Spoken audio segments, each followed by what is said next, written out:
Good evening, everyone. This is Kim Taylor, Chair of the Harbor Management Commission. This is the December 8th special meeting of the Commission. In attendance are, and I'm going to call the roll here, Mark Foster. Present. Harry French. Ted Schwartzman. Here. Jack Hirschler. Here. Eric Sunman. Sam Cargill. Present. Libby Tischler. Doug Metchik. Jeff Stedman. Here. Harbor Master Ed Billings. Here. And Betty Gabriel.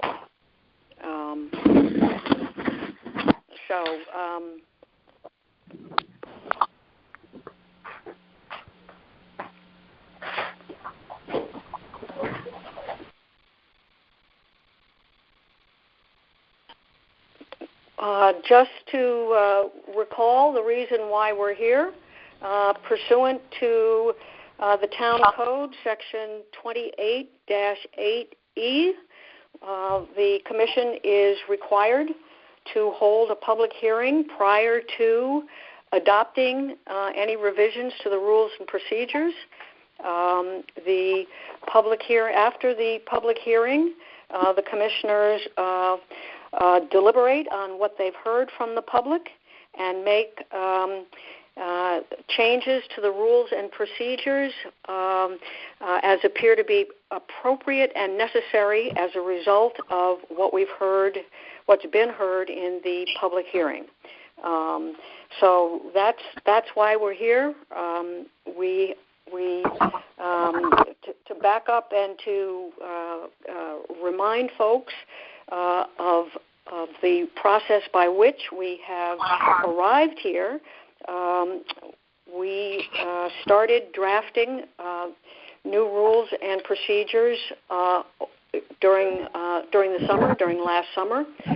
Much of that was the initiative to get that started. The impetus to get that started was that we last January initiated a new online mooring system, and the rules and procedures did not reflect or mention the fact that we did have an online mooring system, which required some changes to the way in which we did business.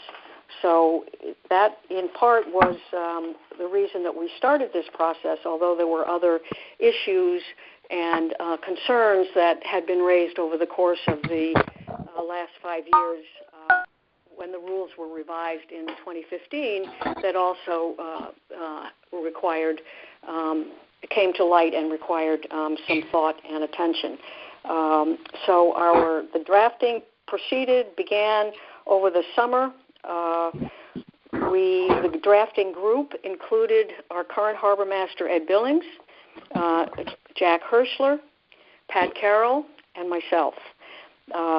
We presented the first set of proposed revisions to the Commission at its July 15th meeting.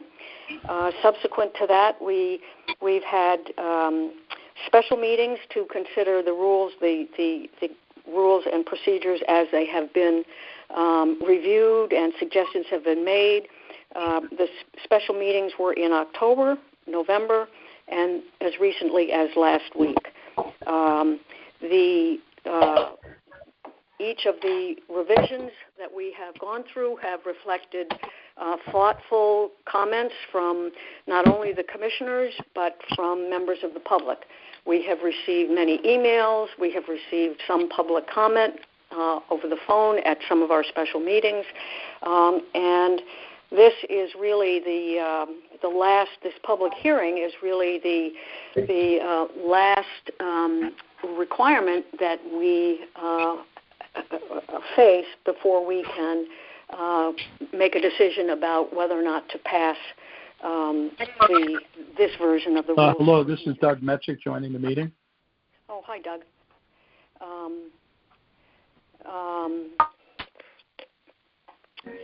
So, we, as the agenda set out, we said that we would consider email comments. If people were not able to be present, we would consider email comments that were received up to the start of this meeting. I am right now checking, and we have received no email comments. So the comments that the commissioners will be hearing tonight will be coming solely from those folks who are on the line and who wish to speak. Just to kind of set the rules and the table so that we all understand how we will be proceeding this evening. This is a one-way conversation. We will listen to what folks have to. The commissioners will listen to what folks have to say. We will give everyone who wishes to speak an opportunity to speak, at least for the first round, until everyone who wishes to speak has had an opportunity to do that. We ask that people limit their remarks, their comments, to 2 minutes. If once we have heard from everyone who wishes to speak, we can circle back and hear those who have additional comments again. Once we have heard from all of the public and all of the comments, we will be entertaining. The commissioners will be asked for a motion to end the public hearing session part of the meeting, and we will stay on the line to have a deliberative session in which the commissioners will consider, discuss what they've heard from the public. We will not be voting on the rules this evening. On the advice of the town clerk, we will be extend the deliberative session to our meeting, our regularly scheduled meeting, which will be next Tuesday night, December 15 at 4:45. And I guess the only other piece of business is that I would ask that it's very difficult to ask people to speak when we don't really know who's there, and so if folks before they speak would give us a name and an address, and if they are referring to a specific rule in the rules and procedures, the proposed rules and procedures, if they would give us that, identify that part of the rule, so that we can all get ourselves there and follow along with their comments.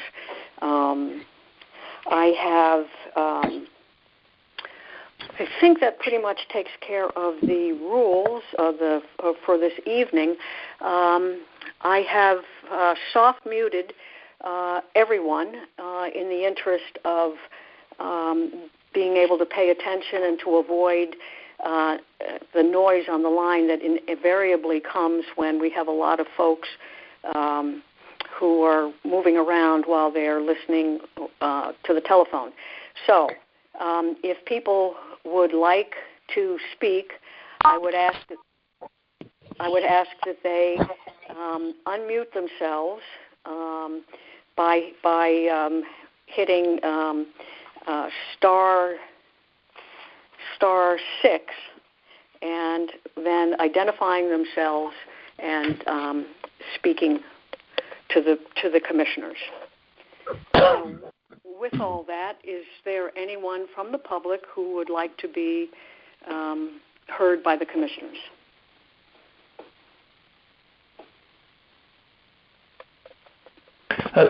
Good evening, Madam Chair. This is Attorney John Casey of the law firm Robinson and Cole, and if I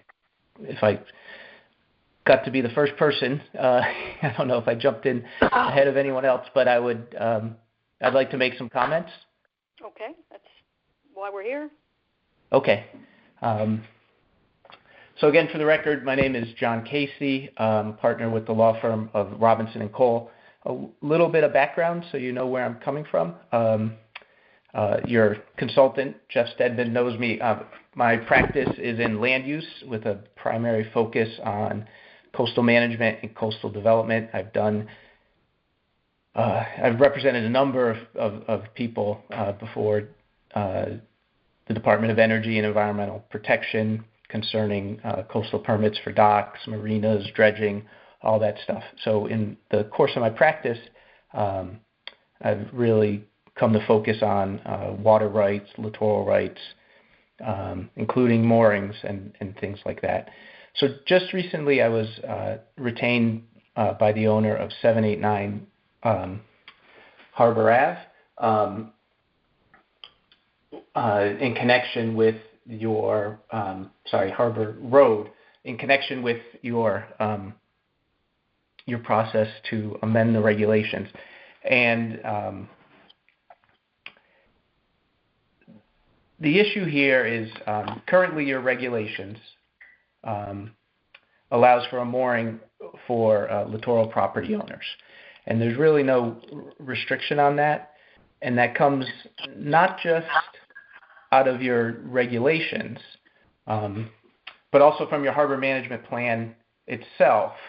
I think there's an issue there you need to consider, and I'll circle back to that at the end. So currently, it's my understanding that a littoral owner gets a priority consideration for a mooring offshore of his or her property, and that's the way it's been handled for years, probably since that's what's in the harbor management plan and in the regulations, the current ones that go back to 2015, I believe. So in those, the rules, they recognize that a part of your littoral right is access to the water, which includes a mooring in appropriate circumstances. And in Connecticut, that's often needed because when you get a permit for a dock from DEP, it really doesn't give you full access to all tides, especially in the western end of the state. Mr. You might Casey, just get a. I'm very sorry, but that's 2 minutes. We can certainly circle back and have you finish what you have to say to the commissioners after we've heard from other folks. I will wait my turn then. Thank you. Thank you, and we will get back to you. Is there someone else who wishes to be heard by the commissioners?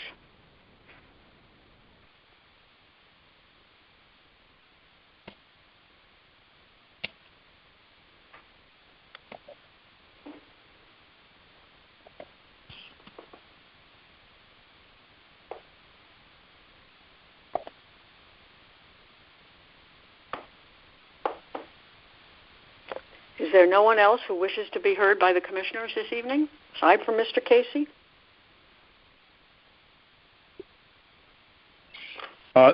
Commissioner, this is Chris Smith from Pequot Yacht Club. Yes, Chris, please. Sorry, I was on my own mute for a second there, but it's not a natural process. None of it is, no. Thank you. I just wanted to point out that we had taken the November 23rd version of the drafting of those the rules as they stood at that time, and at your invitation had provided you with a detailed red line version with some comments and suggested edits from our side, which it taken in some were intended to sort of ensure that the rights and the grants that we had received through the MOA back in 1994, as well as the Harbor Management Plan from the Corps of Engineers and DEEP were fully registered in this document, so that it was clear about what it is that the Pequot Yacht Club should provide to the Harbor Management Commission in order to receive the package of mooring permits, as we've discussed. And the intent is, I mean, bearing in mind that as as a going commercial entity for us to enter in each season without having an understanding of how it is that we might be able to provide that which is our backbone to our club membership, it would be, a very precipitous position to be in. So that was our intent for the document that we provided to you, which I don't think was shared with the other commissioners, or at least through Betty Gabriel's email earlier today or last week. But that was really the sum of it. And we are prepared to go over it point by point at this time or the appropriate time in the future. Thank you. Okay, thank you. Thank you. If that's about 2 minutes, and certainly you have the floor again if you wanted to add to your remarks, Chris. Is there anyone else who would like to address the commissioners?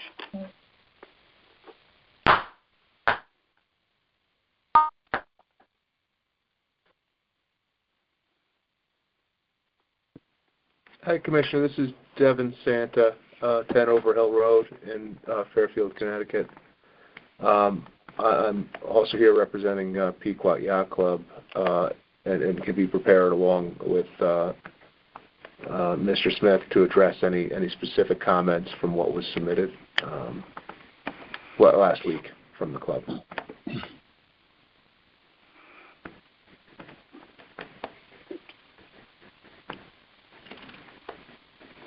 Do you wish to address any of those comments right now? I'll defer to your points of order here. I think we can go through point by point of what our comments are, though I don't believe we can do that in 2 minutes. If you'd like us to, I'd be happy to take it from the top and go through point by point, or if you have another way that you'd like to go about this. And I recognize the challenges in this remote environment. We just want to work with your commission as effectively as possible. So if you'd like me to go through, I'd be happy to.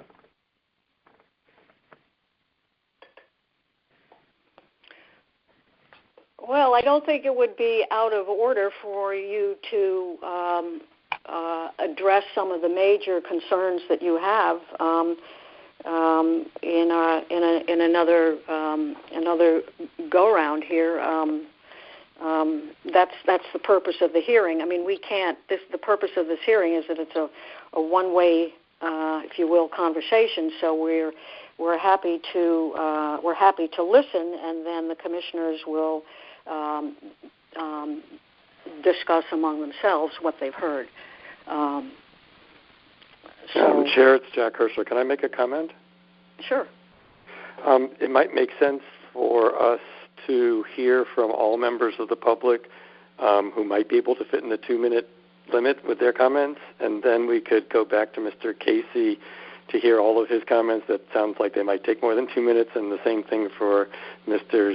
Smith and Santa, because by that time we'll have heard from everyone who felt like they could say what they needed to say in our initial 2-minute requirement. Okay. Well, let's see who else is out there who would like to make a comment.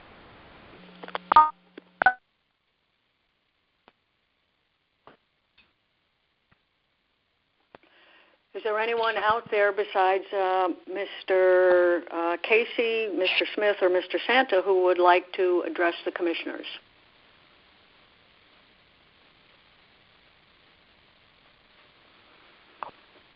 No one else at all? All right. Well, why don't we then start from the top again. Mr. Casey?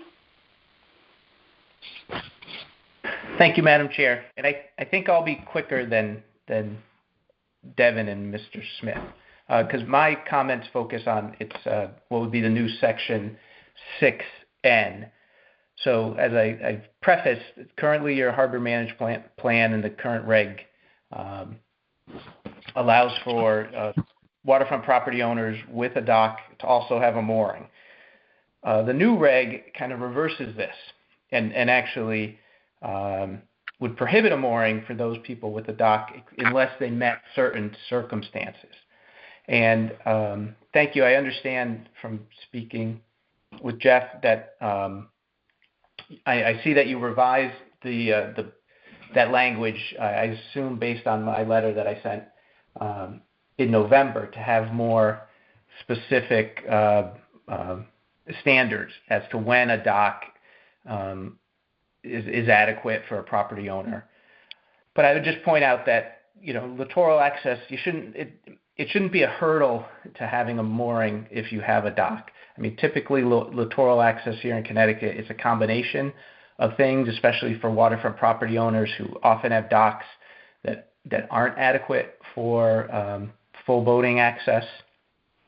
And I totally understand, and what the commission is attempting to do here in terms of providing more opportunities for members of the public who aren't littoral owners, that if you can give out one less mooring permit to a littoral owner and give one to someone who isn't a littoral owner, you're opening up the harbor. And I understand and applaud that goal. But the thing to remember is, as a littoral owner, I mean, you have some special rights that a typical member of the public doesn't have. And you pay a premium for those rights to be on the shore and to have that access. And as I said, it typically includes a mooring as well as a dock. And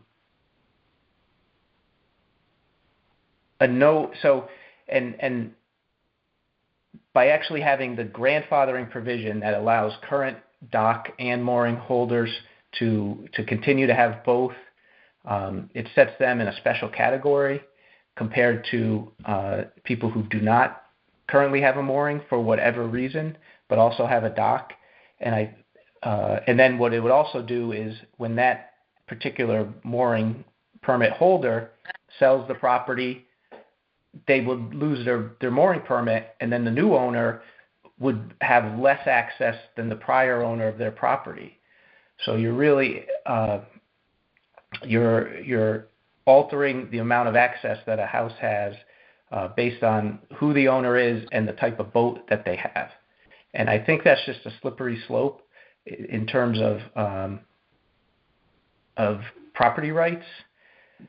My experience is on the shore is that littoral owners will get a mooring from their local harbor master without having to justify the need for it. It's just considered part of the bundle of their rights as a littoral property owner.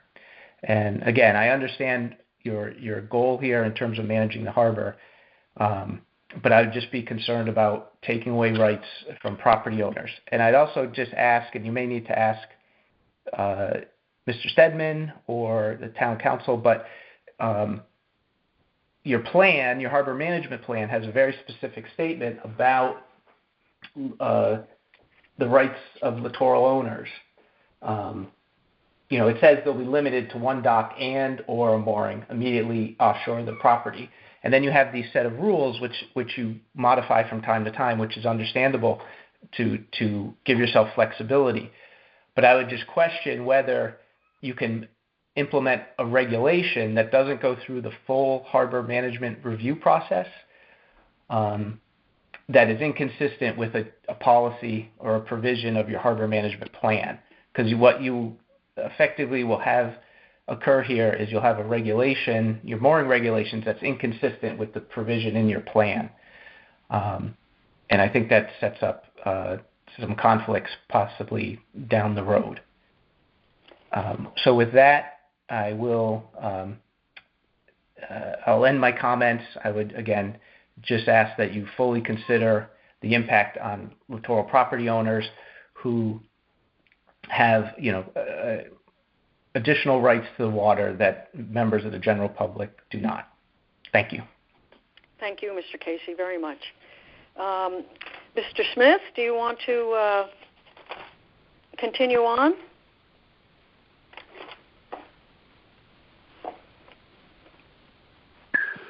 Yes, Madam Chairman, this is Chris Smith. The I think again we could speak point to point. You may have noticed that there's quite a few large and small edits within the document that we passed on. I kind of defer to you as to which ones you find to be needing explanation from us. Otherwise, we might just start at the beginning and move to the end. Well, I think the ones that where we're definitely talking about a policy change or decision would be the best way to tackle this. Well, like for example, in 7E, there are specific, items that the club would need to be providing to the harbor manager for, to receive the mooring permits, and right. They're also cross-referenced in, I think, 4D and 3, and also in Section 3, and so it's a bit of a cross connection there. Right. But that was, what I think is, as I said earlier, to one overarching issue on our that has a concern in our mind is that we need to know precisely what it is that we need to provide, not a moving target of things that will be coming up from time to time. And that should be stated in that document, I think. Okay. And that's what we attempted to do. Okay. Precisely what documents you need to provide the harbor master. Right. And they're correct. And there are further refinements in the document that we had made that, Devin, perhaps you could talk through a little bit about that? Devin, Mr. Santa? Yeah, I'm happy to. And again, trying to be respectful of the Commission's process and time limits. But,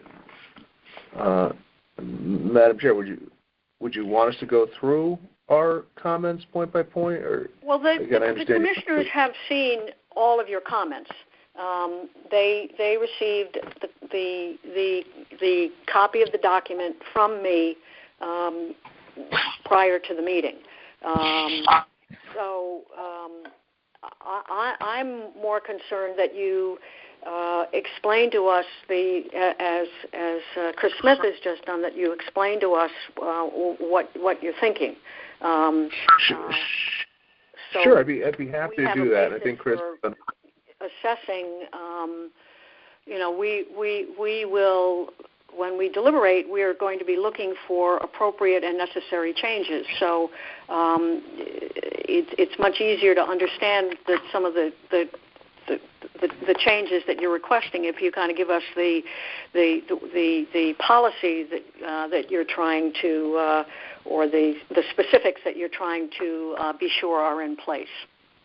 Yeah. Okay. Great. I couldn't agree more, and I think that makes sense. And if your commissioners have copies of what we submitted, I think what makes sense if I just go through each place we proposed an edit, what the logic was there, and then you can have at least the background context for what was done and why. Does that make sense? Okay. Yep. Okay, thanks. Our first edit is in item 3A, which was really just the way it was worded with the harbor master's permit mentioned alongside the deep and core permit. It made them seem somewhat similar, and to the deep and core permit.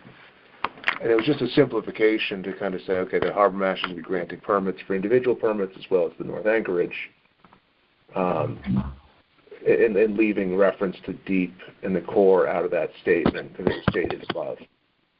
Again, maybe semantics, but that was the logic in that editing. And we're not trying to nitpick things. We're just recognizing that these sort of rule overhauls are only done every so often, and want to make sure we have maximum clarity for the point 5, 10, 15 years in the future when none of us are on this call and the document's a living document and being tested.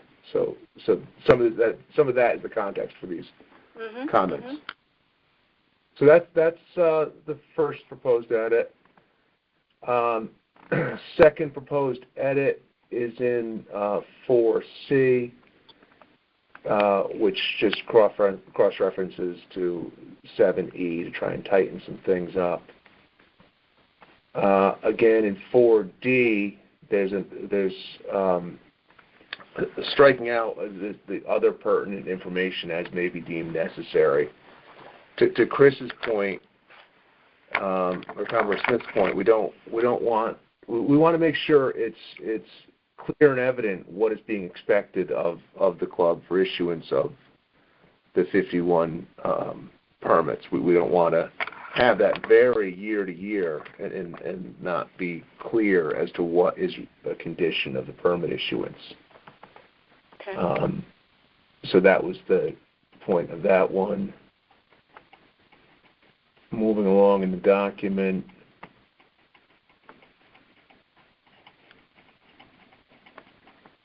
to 7B, it just added a sentence that was just I think it was certainly in the spirit of it. This just made it in the plain black and white of it, is to say, okay, the mooring assignments will be determined by PYC and may vary. So it wasn't anything more than just clarity of what the past discussions have been. Moving along to 7E, that proposed language is just tightening up what is expected, and if the documentation is provided, then permits are granted. But again, it's for full avoidance of doubt. Here's what's asked. Here's what's granted. Okay.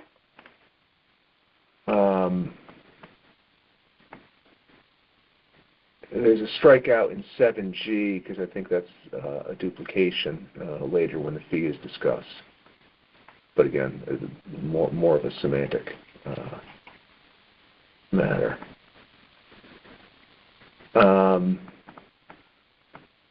In 9A, it references according to DEEP requirements.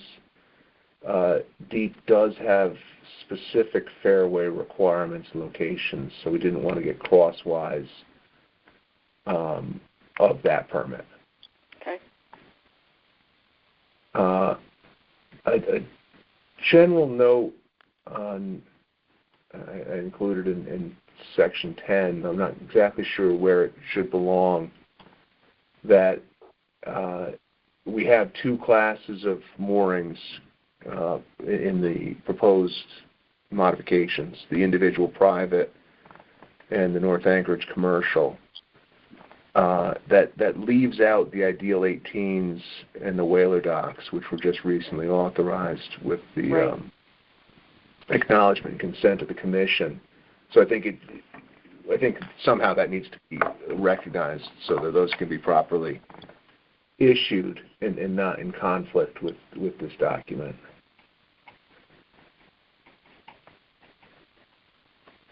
On 11B, just some clarification on the application form. It was just straightening up of it's prepared by Harbor Master Assistance from the Mooring Committee. I think it really is, at the end of the day, an HMC document as far as how it gets there. I don't know that it needs to live in this document. So, Okay. some wordsmithing and clarification, I suppose.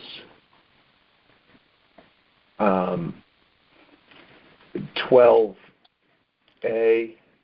that was just we're agreeing to say, okay, the club will pay at the higher premium, the highest class, and there's some logic to that. Then the harbor master isn't having to verify that fees are being not paid for vessels that are outside the class of length.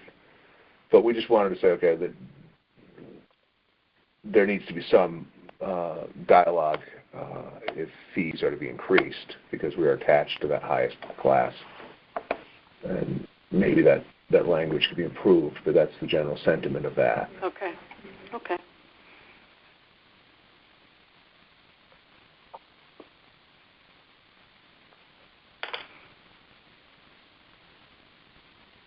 And that's all I have. And sorry to bore you all with the minutia, and thanks for the indulging me in these comments. But I think it's important for us to go through point by point, and we do have logic and rationale for each of them, and I hope that has come through in this discussion. Right. Okay. Well, thank you. That's excellent. Is there anyone else out there who would like to address the commissioners? Any other person?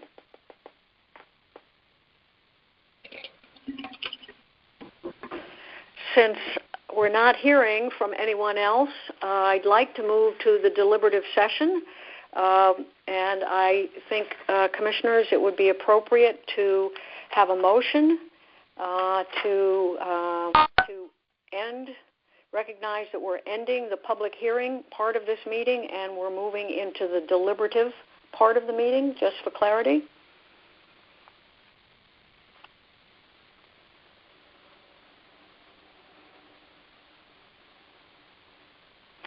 Any commissioner want to get us there?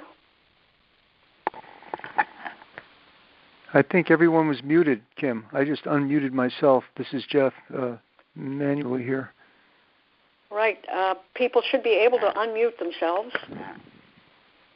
No? Yeah, this is Doug. I was muted. I wasn't sure if Jeff made a motion. I'll second it. No. Oh, we don't have a motion. I can't, Doug. Then I'll go ahead and make the motion. And the motion is to move into the deliberative part of the special meeting. That's Doug has made that motion. Do we have a second?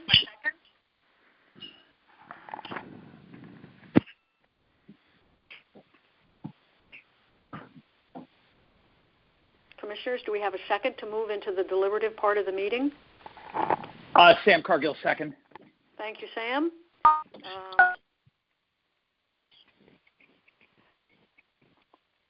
All in favor?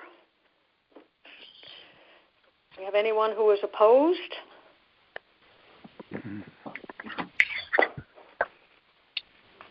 All in favor? Can I have some noise? Aye.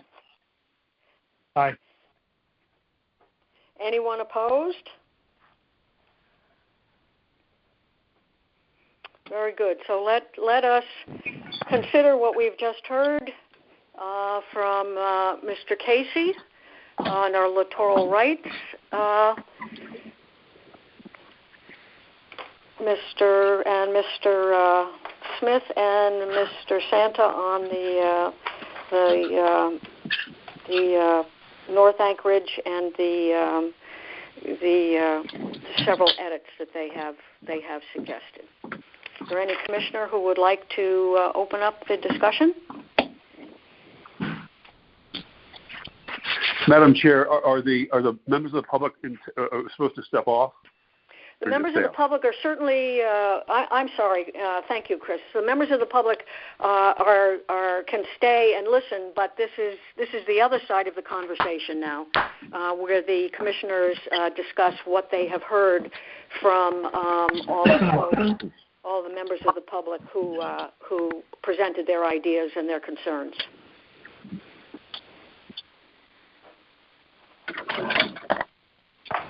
So, commissioners, this is our opportunity to discuss what we've just heard.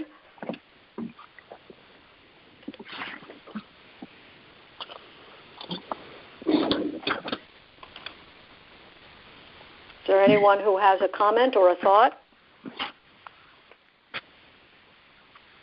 Why don't you want me to make sure your commissioners are there?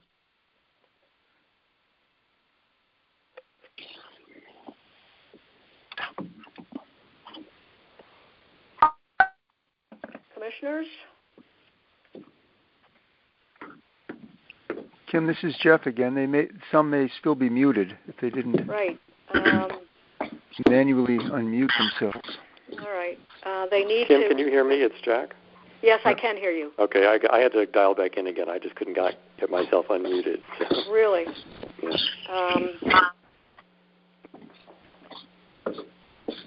Well, let me. Everyone should be soft muted so that they can unmute themselves.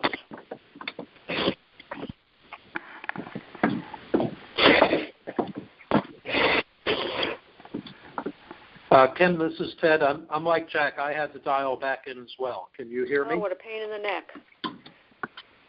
What a pain in the neck.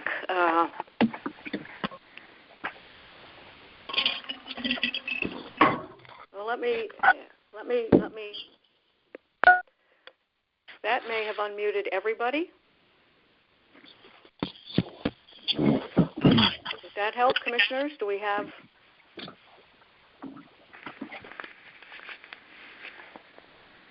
Well, Ted and Jack, are you still here? Yes. Yes. Good. Sam and Doug and Mark? Yes. Good.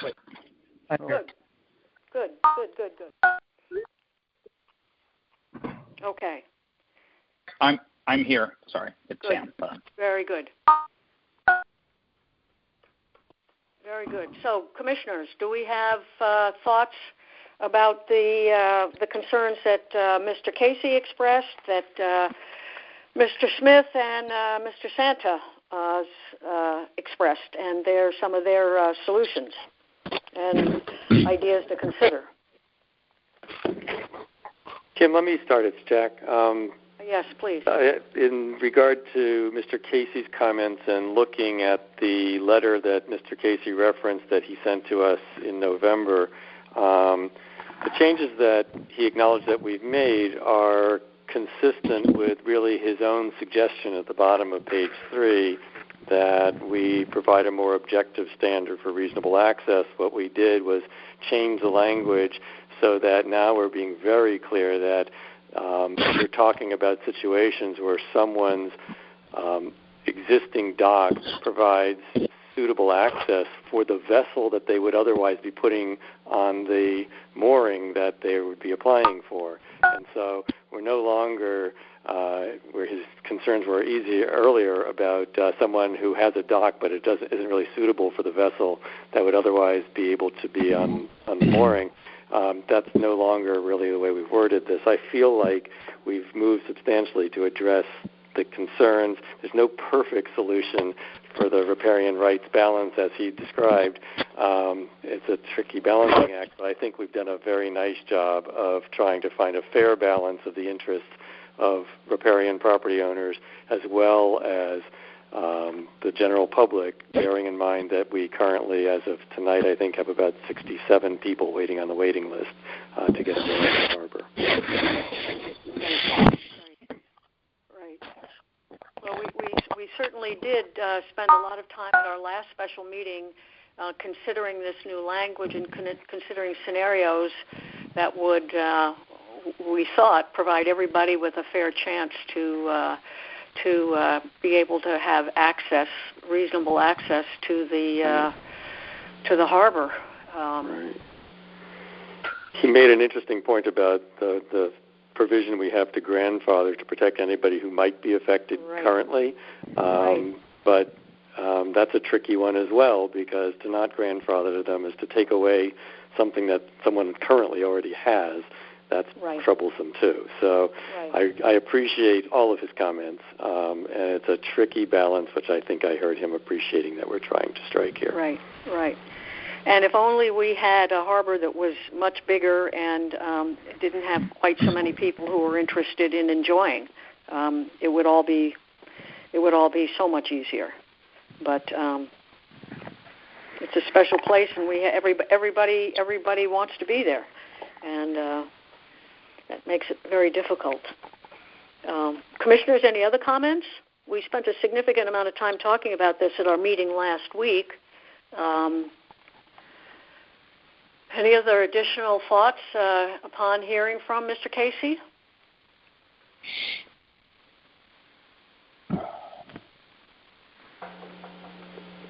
Okay. Moving along to some of the comments that we heard from the representatives of Pequot Yacht Club.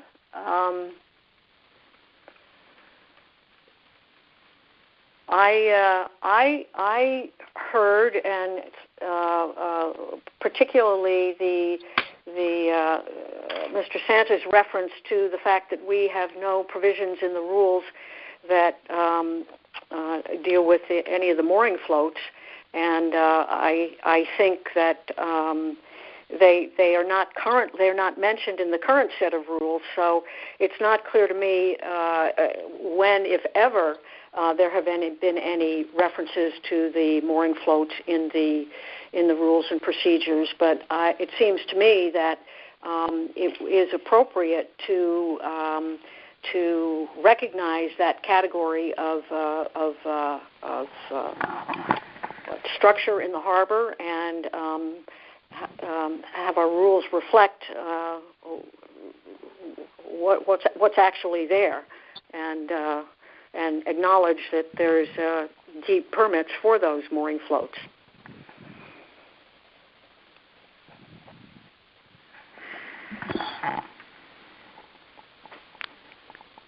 Yeah, this is Doug speaking. Can you hear me? Yes, Doug, we can. Thank you. I think, and I apologize because I had not had the ability to see Mr. Casey's submission before hearing things today, so I'd want to understand that one better as it relates to what Mr. Smith had to say. I think there are certain aspects of the rules that do address docks and moorings, but as he put it, for those particular floats, it's not addressed here, and so we should look for something to address that in these rules.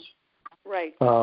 It seemed to me that the other comments that I had reviewed if I understood them anyway correctly, other edits that they were suggesting seemed straightforward to me. Okay.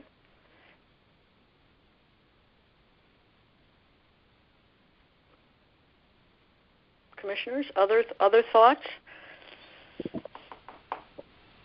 Kim, this is Jeff. If the commissioners have finished their comments, could I please ask a question of the Commission? Your questions and your comments may spur other comments and questions, so please go ahead. I'm just wondering how we intend to proceed now.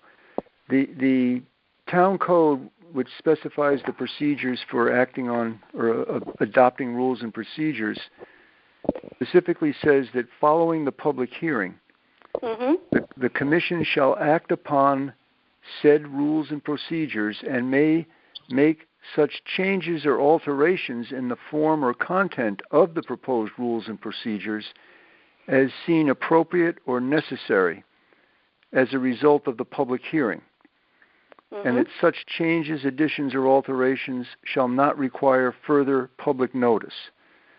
Right. So does that mean that if the Commission is not going to vote on these rules tonight, that for the next Commission meeting, assuming that's when the Commission votes, we can make amendments to include the proper, what we think are the proper references to the mooring floats that the yacht club maintains, and to make any other sections, and then how do we do that? Because I think figuring out how to add the provisions for the mooring floats, it's going to take a little bit of time to craft the proper language. I don't think we can do it right now. I think we'd do it before the next Commission meeting. Is that the way you would? Well, I mean, the code seems pretty clear that we do not need to have more. Do not require further public notice, but certainly we would. We don't have to file the agenda and the if we decide to modify the rules, any modifications to the rules until with the agenda, and I believe those requirements are 24 hours in advance of our meeting. Okay. So theoretically, that would give us the balance of this week to request of you some language which would identify the mooring floats and make any other changes that the commissioners after hearing from the public, feel are necessary and appropriate. And at our meeting on next Tuesday night, it seems to me that because I don't think we're talking about a whole lot of changes to changes, that we could have yet one more version of these rules, taking into account what we've heard tonight, that would be that we would vote on, and at the meeting on Tuesday. And pardon me for asking another question, if you mind. Please. If we look at the submissions, the submittal that was made by the Yacht Club, for example, and in crafting the responses, if we have a question about the intent of one of these proposed changes, is it appropriate to ask the Yacht Club for a further explanation outside of this hearing process? I would think that would be ex parte communication. That would be inappropriate. All right.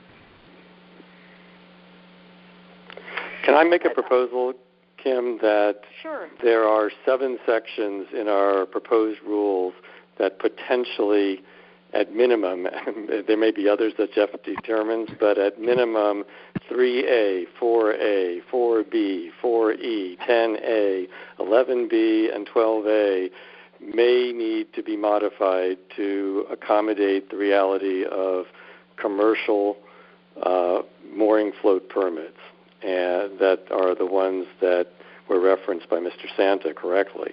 And I would propose that we ask Jeff Stedman to review at the minimum those sections and any other sections that warrant change to accommodate the mooring floats that have been approved by DEEP for Pequot Yacht Club use outside the North Anchorage. And I would further propose that we not make any of the other changes that were discussed tonight by Mr. Casey, Mr. Smith, or Mr. Santa. And that will put us in a position to be in a place to approve the revised version at our meeting on the 15th. How do other commissioners feel about that?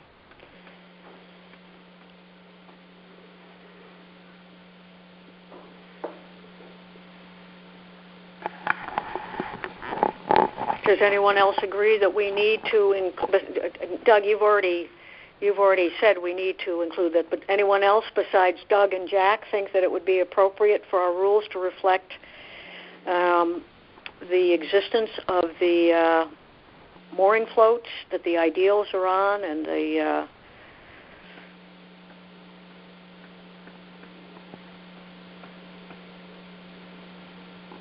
right, this would encompass the Whaler dock, the 420 dock, and the four Ideal 18 docks, right? Right. Commissioners, we need some input here.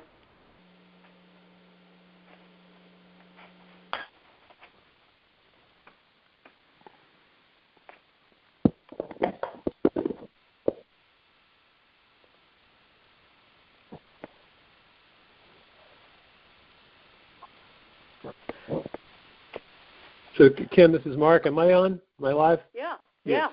Yeah. Okay, good. Sorry about that.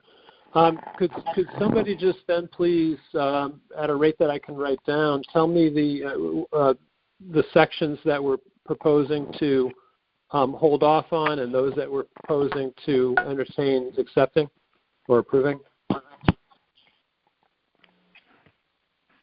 Well, I don't think that's what Jack said, Mark. I think what Jack said was that in order to have the rules reflect the existence of the 4 Ideal docks and the 420 dock and the Whaler dock, that we need to add language to several rules in order to proceed just with that one addition. Right. Yes. So, Mark, I was just trying to I kind of went through today to look at which of the current rules that were proposed probably for clarity, like Devin was saying, for clarity to be crystal clear, there's 7 of them I saw that could benefit from a reference or something more than a reference about the permits to be issued to Pequot for their commercial mooring floats that were permitted by DEEP. So a couple of them years ago, and the other 4 very recently. So we need to have Jeff before next week look at the whole document and verify that those 7 and not any others might be changes and what the changes should look like just for the mooring float permits. And Jack, could you remind us what those sections I'll talk of slower. the rules are? 3A, right, and 4A and B and E, Alpha, Bravo, and Echo, and then 10A and 11B and 12A. And again, in some of these, it might just be sticking the words mooring floats or something like that. Others might need some fair bit of description of another whole category of permits that are going to be issued, as has been our practice.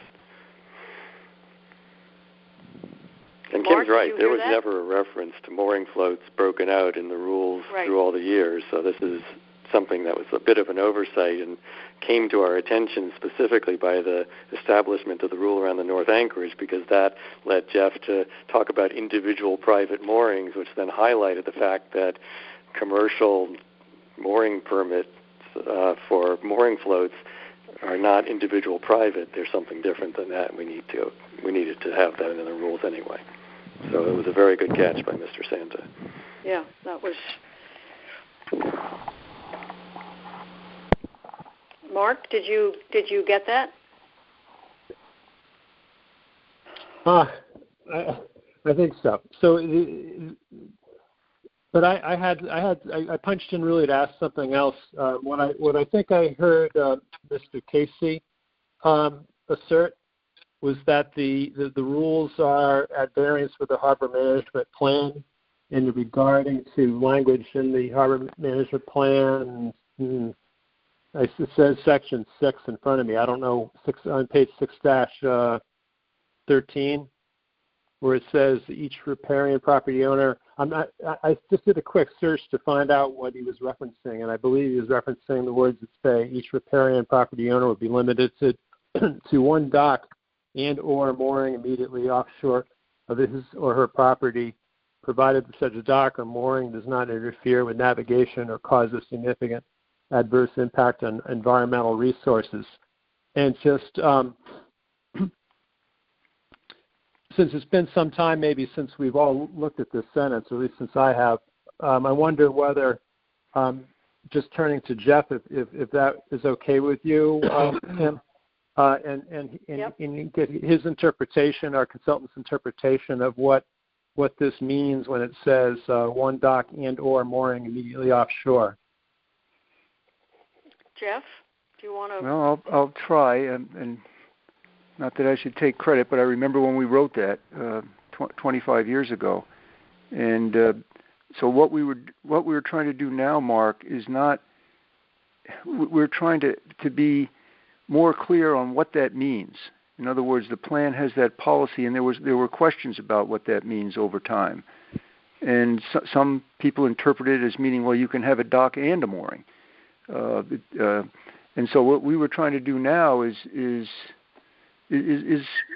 basically what we've discussed for the past hour or so, is try to balance the littoral right of reasonable access with the public's rights, and in certain situations, and this is the obvious one, where upstream of the yacht club, the properties have had historically docks providing access to the harbor, but they have not had moorings associated with those properties because the water depths are so limited, and also those docks are limited because of the geography and the conditions. They don't provide full access.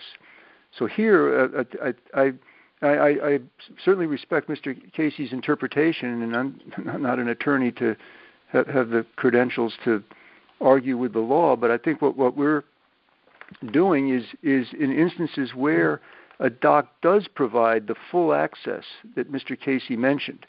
In other words, it's an access that accommodates the boat that would be moored, as well as a boat that would be kept at that dock. Then we're adding more specificity to that one dock and or mooring. That's what we've tried to do. But I would say, I remember when we wrote that rule, and we've had discussions about, or that policy and I think now we're not. The intent is certainly not to do something that's adds something new to that, but that clarifies what that means. And so the rules and procedures are intended in large part to implement the policies that are set in the plan.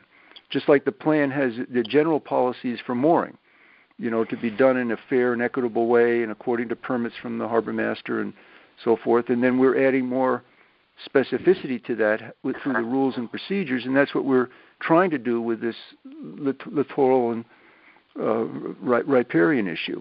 And I'm sorry for blabbering on, but that's the way I see it. Not as a conflict with what's in the plan, but to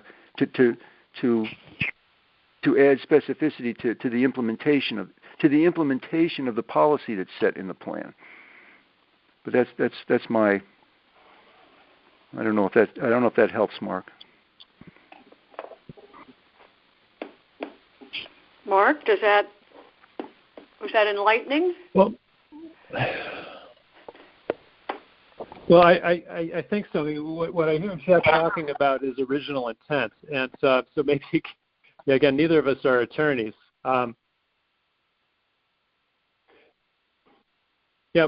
Personally, and I guess I'll just blurt this out. By clarifying, are you not modifying language that's in the harbor management plan? In other words, we use the word implementing, Jeff. Certainly the rules are meant to implement, but if we're by clarifying, possibly adding on or altering the meaning of the harbor management plan, then I would have to agree with Mr. Casey that the proper way to do it would be by way of a change to the harbor management plan. Well, again, I don't know that there's an answer written in stone for that, other than it's a good question, and I for what it's worth, I express my opinion, and we also discussed this some time ago, and again, not in a formal letter format but through a personal discussions plural, with representatives of DEEP, because DEEP is I don't know if this is the right legal term, but is the administrator of the lands underwater, which the state holds in trust for the public, and of course that's balanced with the rights of the property owner. And when this issue first came up, we discussed this with DEEP. Now we're not; these rules and procedures don't require approval by DEEP, but our discussions, we were told that DEEP would support this rule. Of course, that's a discussion. So we didn't just we gave a lot of thought to it for the purpose that I think people recognize the legitimate public purpose we're trying to serve. But whether we can make everybody happy, that's a different question. So it's up to the commission with how to proceed with this.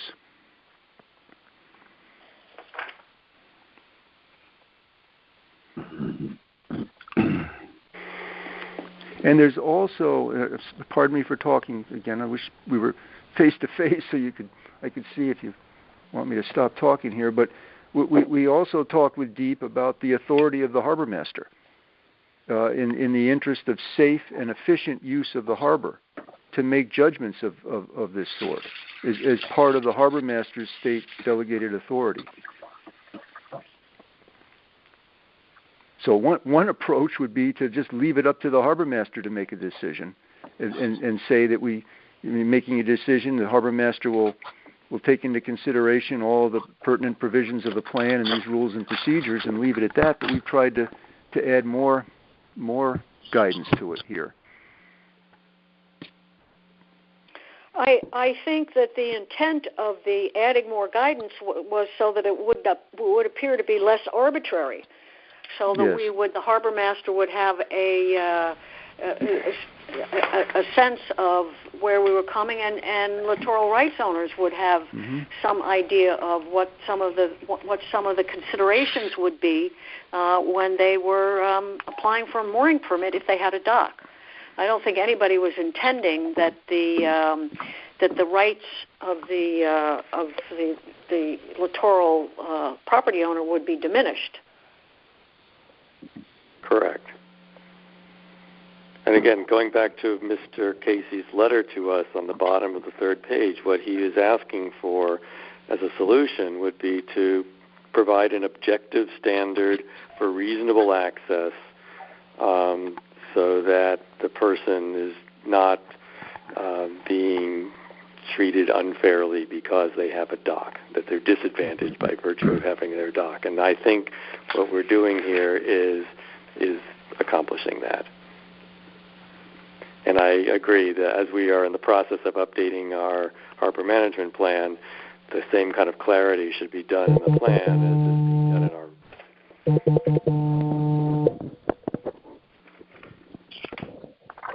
Mark, are you...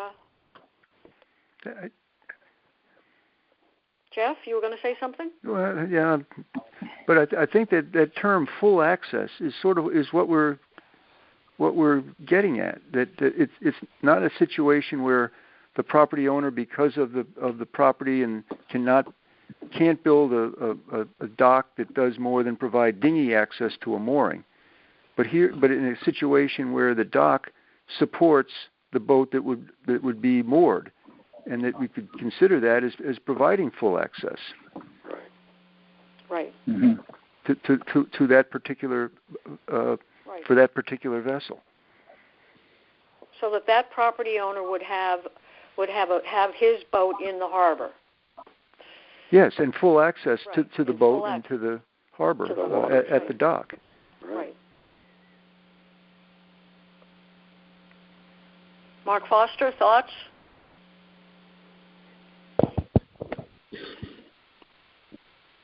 Well, just to be honest, I don't know what to say about it right now. I think that what I heard was an assertion that the rule is at variance with the plan. I've just heard, and I've heard before. Of course, we have been talking about. I heard Jeff's viewpoint on it, which helps me. Yep. Okay. But I'm still working on this one. I guess I have a little bit of discomfort with my grappling to understand what the plan is saying. So if you're asking me, is it consistent? I'm having some trouble with it right now. Okay, fair enough. Is there anything else we can do to help you along? Other than a little time to chew, I don't think so. Okay. Thank you for offering. Well, yeah, we have time. We have time. Are there any commissioners with any other thoughts about either Mr. Casey's remarks or Mr. Santa and Mr. Smith's remarks with respect to some of the changes that Mr. Smith and Mr. Casey wanted to, Mr. Santa and Mr. Smith suggested?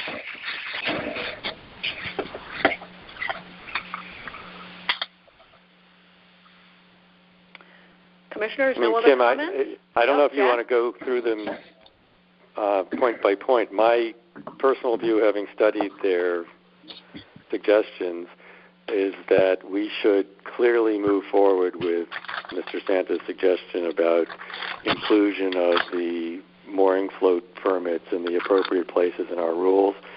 And at this point, I am not persuaded that any of the other changes are important for us or even appropriate for us to be making in certain cases. and that we should move forward with the changes we've discussed about the mooring floats and not make any of the other changes suggested that are either stylistic wording changes, potentially duplicative language to other things, possibly, but maybe not, and other things, the provisions in other areas that are substantive changes in the authority of the Commission to adapt to change over time, or to the Harbor Master to adapt to change conditions over time. I would vigorously oppose implementing any of those changes that they've recommended. Okay. Commissioners, do we have other opinions on the suggestions that Mr. Santa and Mr. Smith made?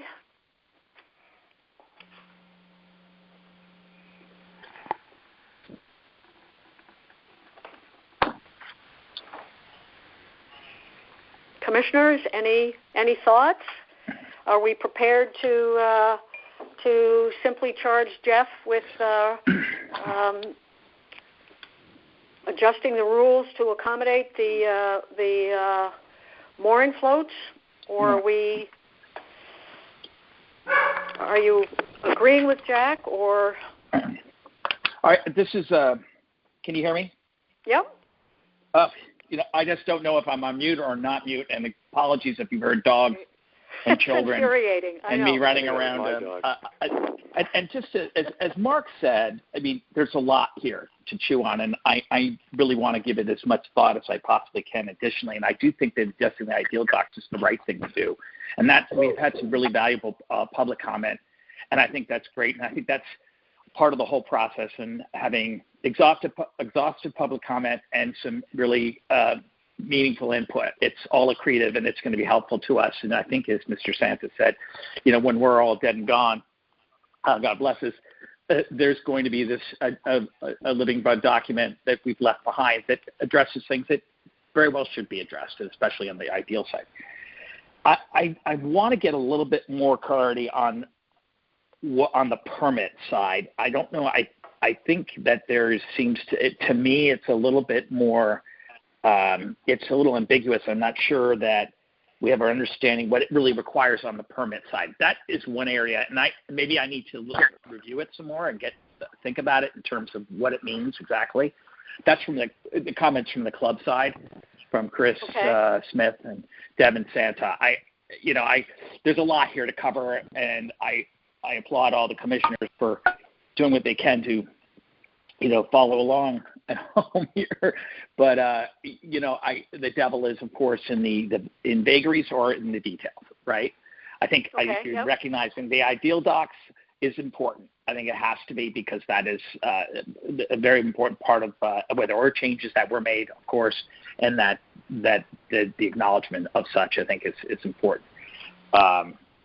So that's my sort of view of things, and I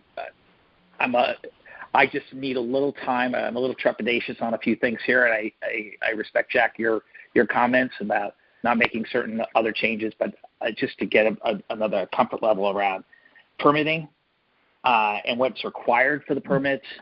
And I don't know. I mean, that's, to me, I was, like I said, in and out earlier on, and I may have missed some critical comments from either Mr. Santa or Mr. Smith. Okay, I appreciate that, Sam. Any commissioners, anything else? Any other? Kim, this is Mark jumping back in. Yep, do I have Mark? The floor? Yeah, okay, thanks. You've got it. I was able to, over this call, go back through and just browse through Pequot's or Chris Smith's edits, the edits that Mr. Santa ran through with us. Mm-hmm. And I would agree with Jack that we could hold off on these. These might be edits that could always be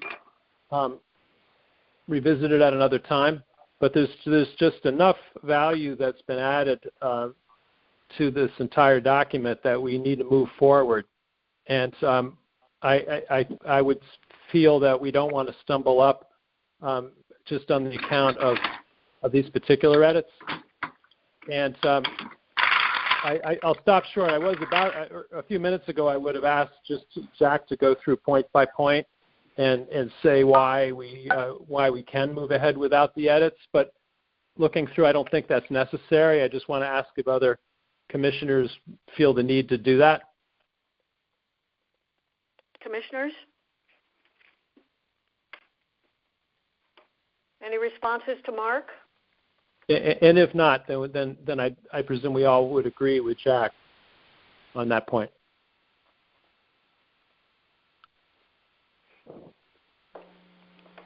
Commissioners, any responses to Mark?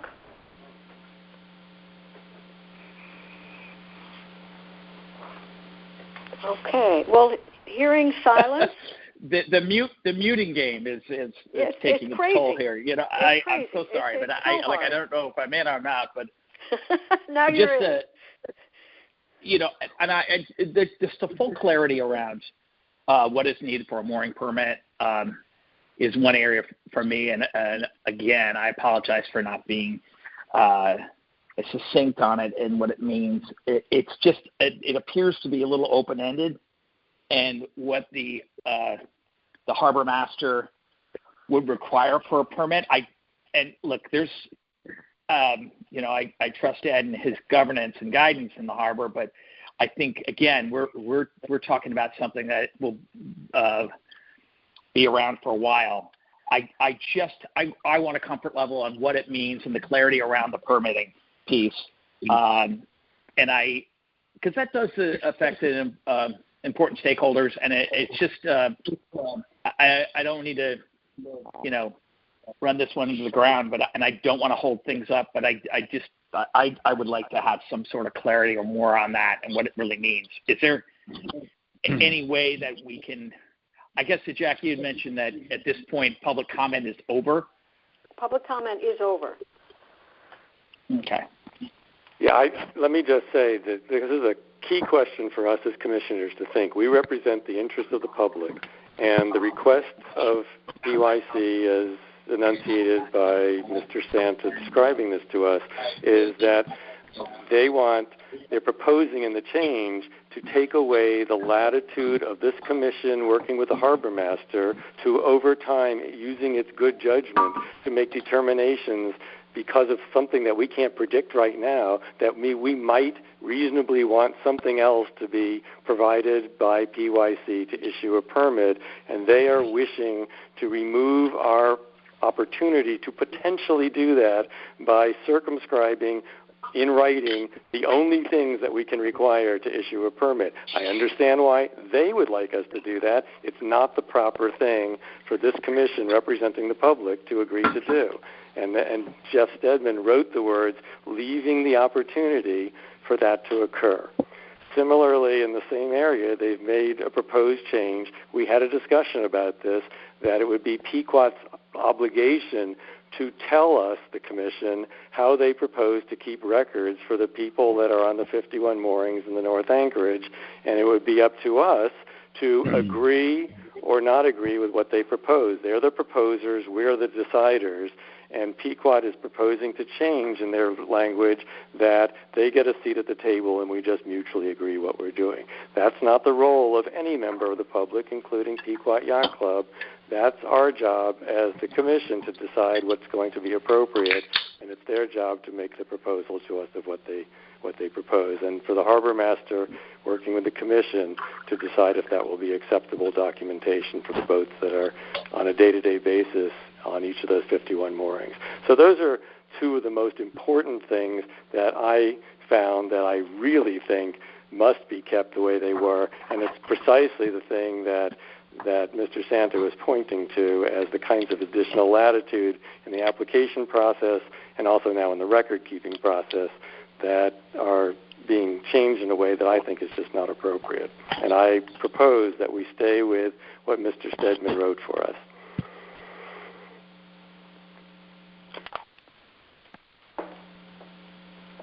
Sam? Any response? Sorry, there I go again. I was talking and no one was listening, which is probably a good thing.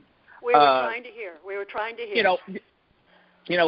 Look, Jack, I think what we're trying to do here is everyone's trying to do the right thing here, and I just in the spirit of the conversation we've had and the stuff that Jeff. I'm sorry, I'm getting a call on my phone. That if there's any way for specificity, if that's just a term I'd like to use, that'd be great. I think we've made great progress, and I think the collaboration on the rules and regulations, and rules are allowed to be changed from time to time too, right? When there's further clarity, when we get it and we can understand, and there's an agreement about what it means from a permitting perspective. I don't think that the club is trying in any way. I don't know if the term used is circumscribe, or that's not quite the word, but it's like. I just bring it up for the record, and what I ask, though, is that the rest of the commissioners chime in, or Jeff, would you school me on it, what your thoughts are? I was just saying that's the only thing that I have. Otherwise, I think we've come a long way here, and having what I think is a decent, I call it articles of the Constitution supporting the plan. So I open it. I ask the chairwoman to open it up and say, hey, let's start the dialogue. It's just one of the things that I've been thinking about, just as Mark has been, thinking about it. You're changing the intent. If we add into the other docs, et cetera, I think that because of the public comment, this is why we have this kind of conversation here. Right. Jeff, do you want? We just really yep. What would be required? That's all. At the end of the day, and I guess that was one of my. We're looking at 7E. That's where you are, Sam, at 7E. I am over my kitchen stove. Nowhere near 7E at this point, although I've been to 7A. So yes, I'll take your word for it. But again, if is there anybody else want to make a comment on this, or any other thoughts? Because I don't mean to, throw a wrench in the works here. I want to make sure we're as thoughtful as we can be. Hey Sam, I do have it right in front of me. What we're quibbling over here is after we enumerate the list of things that we require: addresses, the vessel information, registration. Yeah. Jeff has put in words that say and or any documentation and any type of, so it's the opportunity for other possibilities of requirements that we might in the future decide are necessary. The club is going to need to trust the people on this commission and the harbor master that we're not going to be arbitrary and capricious, but we don't want to be hemmed in to say it will be this and only this and never change until we go through a hearing process that we're going through right now in order to add another item that we feel we need to do. This is not a place I think we should be compromising. This is a reasonable proposal, leaving a little latitude for this commission, working with the harbor master to adapt if we must in the future. And there are a whole bunch of things that the club will know for sure that they have to provide, and they'll get ample notice if there's some new thing that we're talking to them about. But taking away the latitude of this commission to change its requirements in years to come, that's not appropriate for us to agree to, in my view. So we've heard from Sam and we've heard from Jack. Yeah. And Mark, do we have other comments? Doug or Ted or any other thoughts? Kim, this is Ted. Yes, Ted, please go ahead. Okay. First of all, I need to leave the call in a couple of minutes, so I will leave you with my thoughts, and then. Okay, thank you. I apologize, but I need to leave. My thought is that I would like to see Jeff make the changes to the mooring plan that recognize the other docks. I think all the commissioners are in agreement that should be done. Right. I'd like to see us give a little more time to the commissioners who feel like they need to digest this document a little more. Okay. So perhaps after Jeff makes his changes to the mooring plan, it could be sent around once again to the commissioners so that those who need a little more time can ponder it and see if it meets their needs, or if they have any objections or feel that anything should be changed. My personal opinion is that I think Jack has made some very compelling arguments. He's certainly given this a lot more thought than I have. And I think at a certain level it would be presumptuous of me to argue with some of the points that he's made, because, again, he has thought these issues through to a much deeper and greater extent than I have. I think he's been very diligent and very thoughtful in that regard.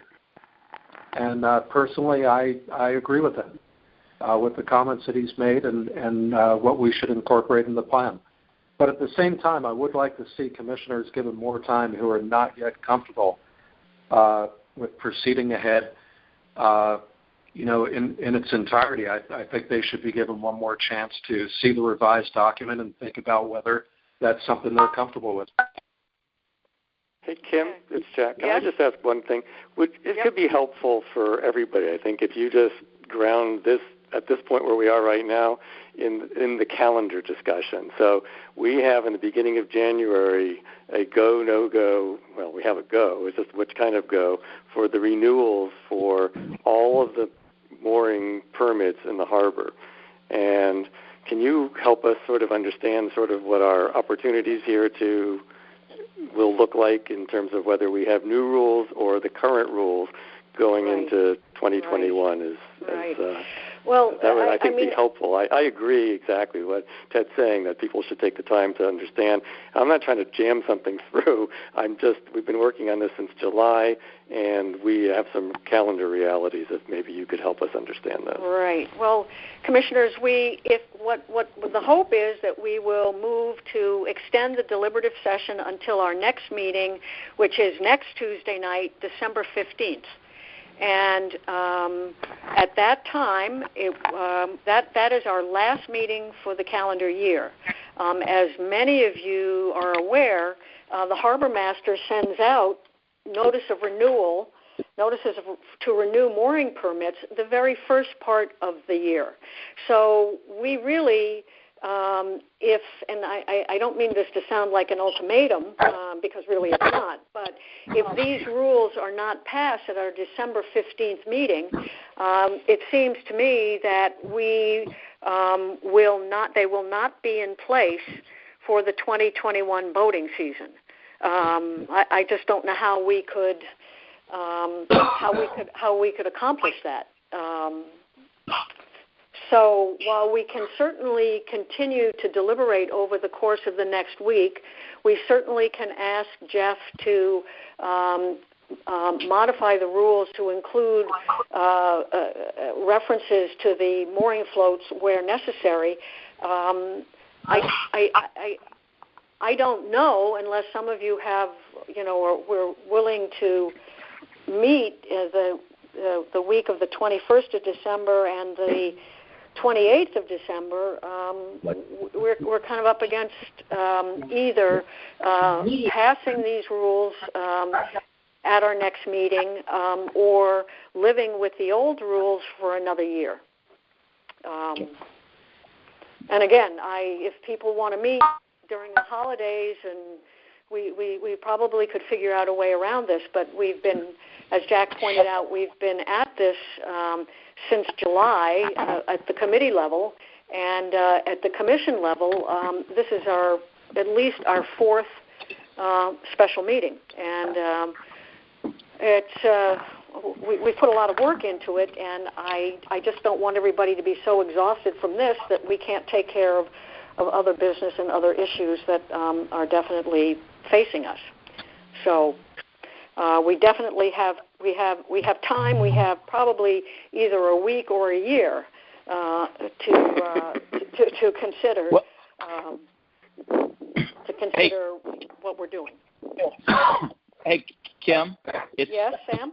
It's Sam Cargill again, and I don't want to monopolize time here, and I know that we're getting to crunch time for some people, including myself. So I just want to add a couple things. First of all, the calendar is the calendar.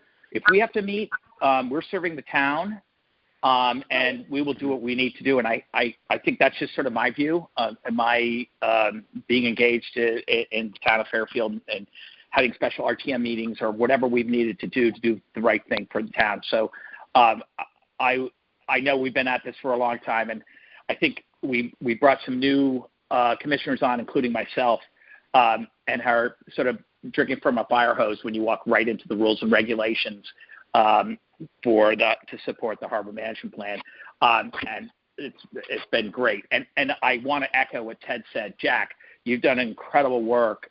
No one takes any of that away from what you've done, and you've lived and breathed this, and you are a fair man. So I think that kudos to you, and I can sense frustration with everyone since you've been at it for so long. And I want to make sure we can do everything we can. And I do want to close that I encourage our other commissioners, we're serving here at the behest of the town, and I appreciate the time everyone has, and they've been put in here as well. And I think that the public comments have been great and exhaustive and great. And Jeff, your work is amazing, and your legacy understanding. So I think, everyone's made good comments about digesting a little bit more, but I think we can get this done. And I'm not volunteering everyone for the holidays, but the fact of the matter is you're not going anywhere anyhow. So, well, I certainly don't mean to suggest that we can't meet. I simply, as evidenced by our difficulty in finding a quorum this evening, I begin to. Yeah. I'm sensing, even though none of us can see each other, I'm sensing a weariness and frankly, people have other commitments in their lives. So I don't want to set up unreasonable expectations. Right. So it may be that we can't get enough people after what a horrific year this has been to meet during the. I don't know. I haven't explored that with people, but just from a sort of a general picture view, we have one more meeting this year. And then 2 weeks after that one meeting, Ed starts to send out the mooring renewal notices, and it's either the new rules or the old rules, and that's kind of the reality that we're up against. So I'm certainly, you're right, I'm not going anywhere, and I'm certainly available to continue this process. But you and I alone can't do it. We need at least 4 others, 3 others minimum. I totally agree. That's kind of where I'm coming from. So since it's already, is that another comment I hear? Yeah, Kim, I was going to make. Go ahead. Sorry, Kim. Go ahead. It's Ted again.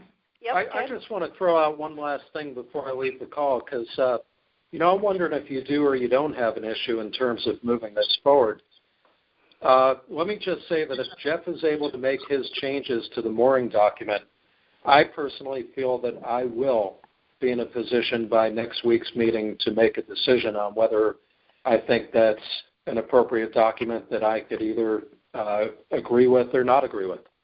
Okay. And I'm just wondering if other people feel that they'll be in a position, you may not have an issue here with timing at all.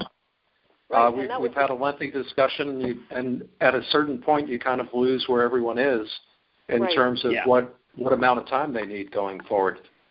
Right. Well, what we have on the table is a suggestion. Thank you, Ted. A suggestion by Jack to ask Jeff to modify those rules where it's appropriate to account for and identify the 6 mooring floats, and that those modifications, if possible, would be distributed to commissioners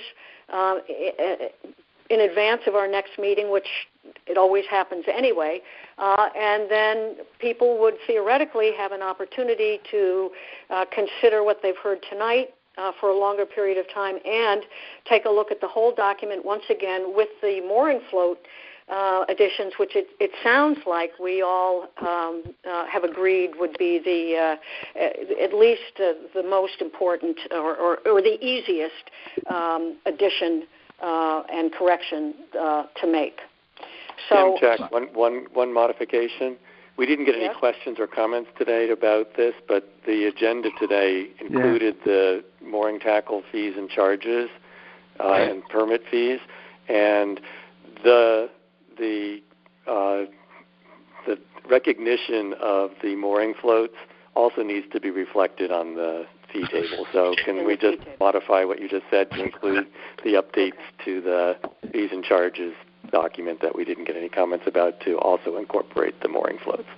So we would ask Jeff to modify the rules where appropriate to identify, to acknowledge the 6 mooring floats, and we would update the fee table to reflect the mooring float fees as well.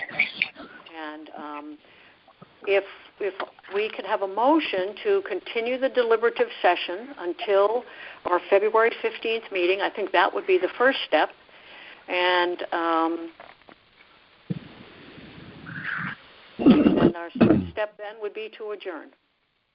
If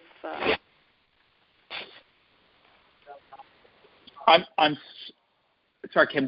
Is that a motion on the floor?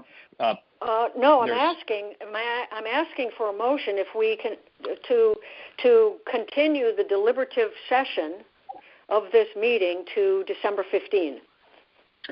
I move to continue the deliberative session until December 15th. To our 15th meeting. Okay, thank you, Sam. Can to I our have a 15th. Second? Kim, it's Ted. I will second that. Thank you. And all in favor? Aye. Aye. Aye. Good. Okay. So we would ask Jeff to make those changes that we've been talking about, and when those changes to the rules are available, we will forward them on to commissioners who would please take a look at them, and we will take them up at the 12:15 meeting. Review and discuss as necessary. And unless there's any other business for this evening, I would entertain a motion to adjourn. This is Jack. Before I make a motion to adjourn, I'm sorry, Jack did. I'll second that, but I just want to say, Madam Chairwoman, are you telling us there's no Harbor Commissioner Christmas party this year? A virtual party. A virtual party. I'm just starting to evoke a little humor. We're on the 5-yard line. There may be 30 seconds on the clock, but it's a hopeless sports analogy. We'll get there. Well, I would love it if we could have a Harbor Management Commission Christmas party, and maybe if we, as we adjourn next week, we can all toast each other for the hard work and hope that we can actually see each other face to face in 2021. Sam, at least if we did it that way, we wouldn't have to worry about anything inappropriate happening at the party.